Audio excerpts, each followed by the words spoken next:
Hey guys, Gary, grateful recovering alcoholic and drug addict. I want to talk to you a little bit about, me, my personal journey, and me finding, discipline in my life. As alcoholics and drug addicts, right? Let me speak for myself. Being an alcoholic and a drug addict, I had very little discipline in my life. I was owned by alcohol and drugs.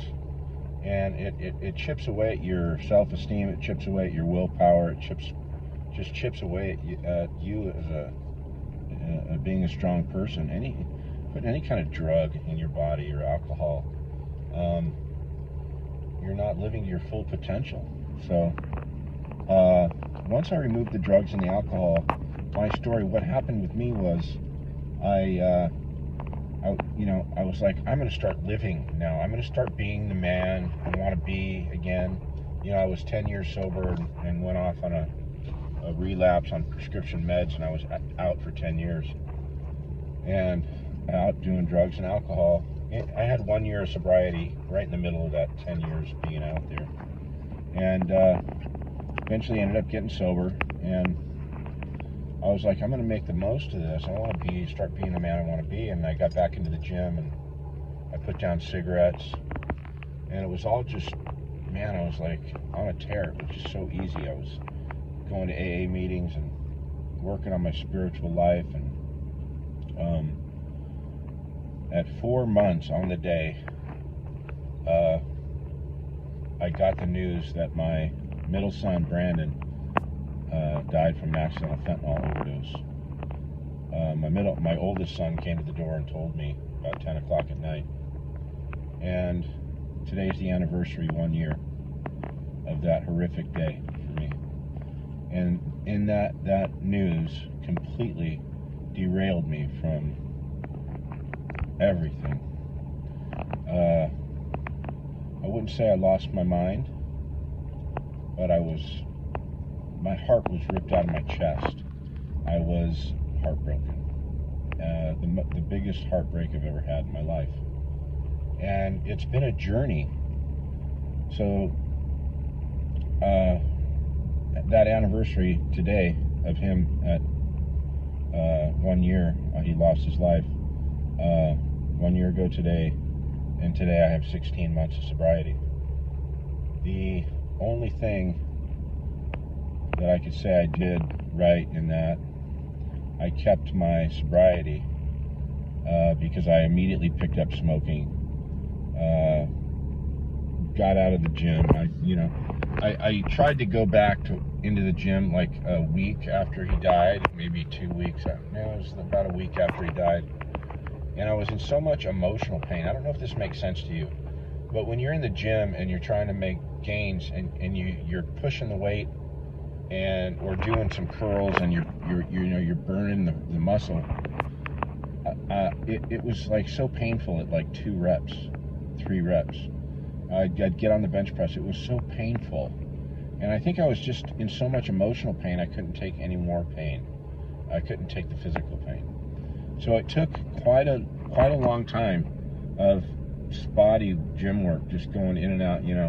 I'd go once, and then 3 weeks later I'd go twice, and then I'd be back out, and then it was just so difficult to get a routine going. Well, I went to California, and I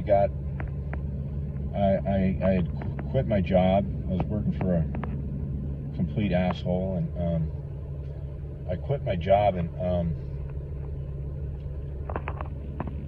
went back to California thinking I'm going to get my head together. I got to get back on track.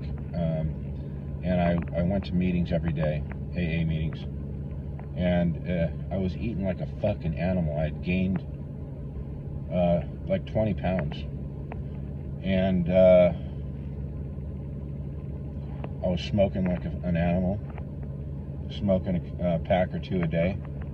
And going to a lot of meetings, praying a lot, still trying to make videos, still trying to be positive, live positive, think positive, and very challenging when you're going through something like that. But I forced myself. I would have negative, dark thoughts, and Sometimes I would end up in bed all day, but for most days I worked. I stayed healthy, mentally, spiritually, emotionally. Going to a lot of meetings. Then what happened was I got so disgusted in myself. I was looking at myself in the mirror going, you're a fat fuck, man. You need to fucking do something. You're becoming that person you didn't want to be, man. You're smoking every day, you're hacking, you're on an inhaler. I have not used my inhaler since I quit smoking. And I don't know how long it's been, 4 or 5 months now. I don't know, probably 4 months since I quit smoking. And what I did is I put the cigarettes down first. I took a year of sobriety, and right about a year, maybe it was, right after my first year anniversary of being sober, I put the cigarettes down. And it was hard, but I got through it. I think in the first week I collapsed one day and I had like 3 or 4 cigarettes, and then the next day I was back on it. So I haven't had any cigarettes for like 4 months, 5 months. And I don't know how long. I stopped counting. So it really doesn't matter. That's the old life. That's the life I put behind me. And in doing that, I got to tell you, it was painful and uncomfortable as hell. I don't know if anybody's ever quit smoking, but god damn is it uncomfortable, because you want to smoke. I use these. It's nicotine, but it's not cancer causing, and so I chew these. I do not put that shit in my lungs. I don't burn tobacco. I don't use tobacco. And so I put those down.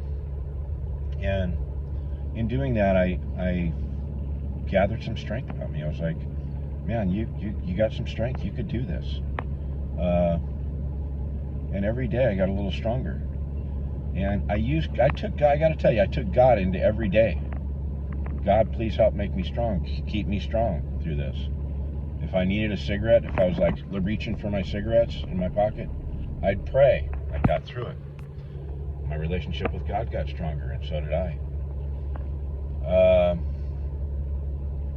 Then, after about a month off the cigarettes, I was like, I'm getting back in the gym. And I got back in the gym. I've gone it's been over 100 days in a row where I've worked out. There's been a couple days, like this morning I didn't go to the gym, and yesterday I didn't go to the gym, but I did 2 miles. Did 2 miles yesterday in the morning. I did 2 miles today in the morning, and I'm about ready to I'm going to go 3 miles today with my dog, Bo. Him and I are going to do 3 miles. And I got into that routine of going to the gym, and I was pushing heavy weight around, and I was getting bigger and bigger and gaining weight, and I was like up to 240, and I'm like, Jesus. So I got off the carbs.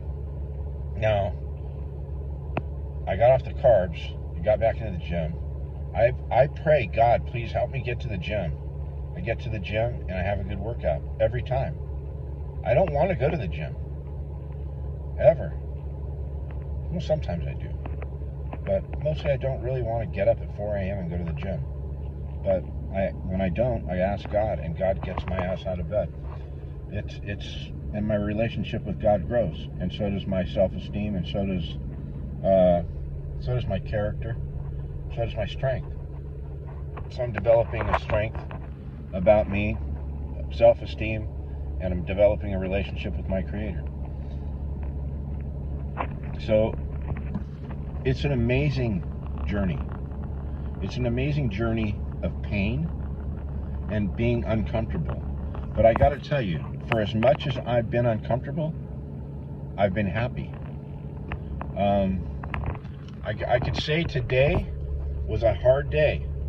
I was hit with a lot of grief, right? I never leave work early. I left at work a couple hours early today. I've had a headache the last 4 days. I haven't missed working out. It hasn't affected my life. I was uncomfortable, but I kept going, and I left work a couple hours early today. I went and I just took a 2-hour nap, and I feel better. I brought God into that now. I said, God, please help me. Help me with this grief, and help me with this pain. And I got to tell you, I woke up and I have a headache, or I don't have a headache. My eye's a little sore, but migraines are a pain in the ass, man. It's been a mild migraine for 3 or 4 days. Now, I'm not making this video to say, look how cool I am, you guys. I'm making this video to say, anything is possible with God. You can improve your life and quit alcohol, quit drugs, quit cigarettes, diet. I've lost, I went from 240 to I think I'm 225, 226 right now. So, and I'm on my way down. I'm kicking up the cardio. Last week I was talking to a friend, I go, I'm going to kick up my cardio. I'm getting down to 190, man. I'm sick of being this heavy. And getting down to 190. And when I get down to 190, if I don't like the way I feel or look, I'm going to get down even lower.